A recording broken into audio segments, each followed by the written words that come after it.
Hey there, I'm Jen Tardy. I am your career success coach, and there's something that I believe I'd like to share with you.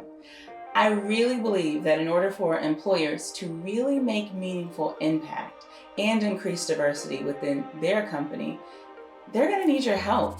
And in this video, I get an opportunity to finally come and talk to you about this concept called self-identification and the importance of voluntarily disclosing your race, ethnicity, gender, disability status, and veteran status if you're asked. So if you've ever been curious about disclosing personal details about yourself, or if you keep getting mixed signals when it comes to should you do it or should you not do it, then take a moment to check out today's video and be sure to stay through until the end, because I'm going to tell you even where you can find more information on tokenism if you're worried about that. So, ready, set, let's get started.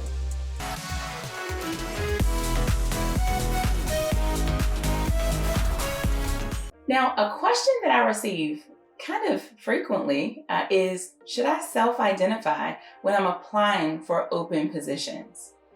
But first, let me just explain to you what I mean by self-identify.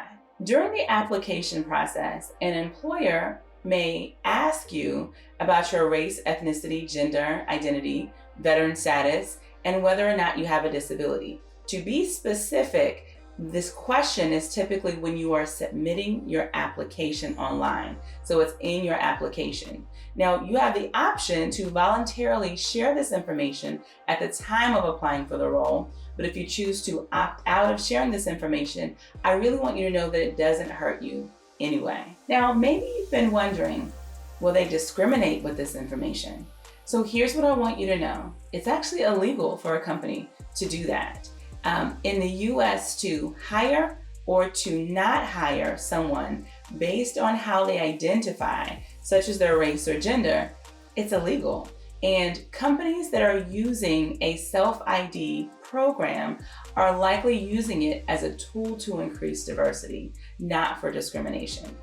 Doesn't that sound just like I contradicted myself? So let me explain for a second. A recruiter's job is not to only find talent like you for open positions, they're also responsible for ensuring that the candidate pool is diverse. There are only two ways that they can do that. One is by making assumptions about how you identify by factors that you may put in your resume or by looking at you on LinkedIn, which again is ill-advised, and I do not recommend for any recruiters to do that. Or they can look at data based on how you and other applicants have answered those questions. And they can use this data to ensure that their candidate pools are well represented.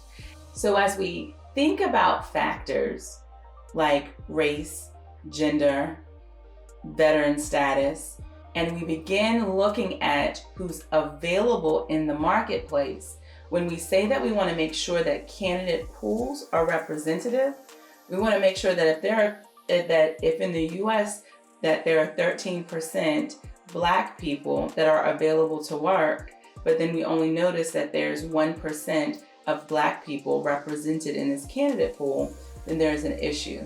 And so what recruiters can do is use this data to ensure that pool is well represented before moving a slate of candidates over to the hiring manager. And the best way for them to do this is with your help.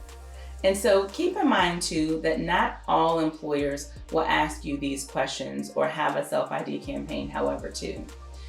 It is important to note too that companies limit who has access to this information. Likely, the only folks who can see it are either in the legal department or the HR department, and it's not likely that the final decision makers or the ones who make the hiring decision will have any sort of access to that information, because that can get really tricky. That's a really slippery slope really fast. So, what is my answer? Should you identify yourself or should you not? My answer is go ahead and self-identify. As a matter of fact, drop me a comment. I want to hear your thoughts around self-identifying when you're applying to open opportunities. Has any of the information that I've shared with you kind of changed your thinking or shed some light? So understand that employers use this information, again, to ensure that candidate pools are as diverse as possible. It helps them to know if they are on the right track or if they need to continue with their overall outreach before moving candidates forward. And you can help to make sure that they're in the right direction if you voluntarily self-identify.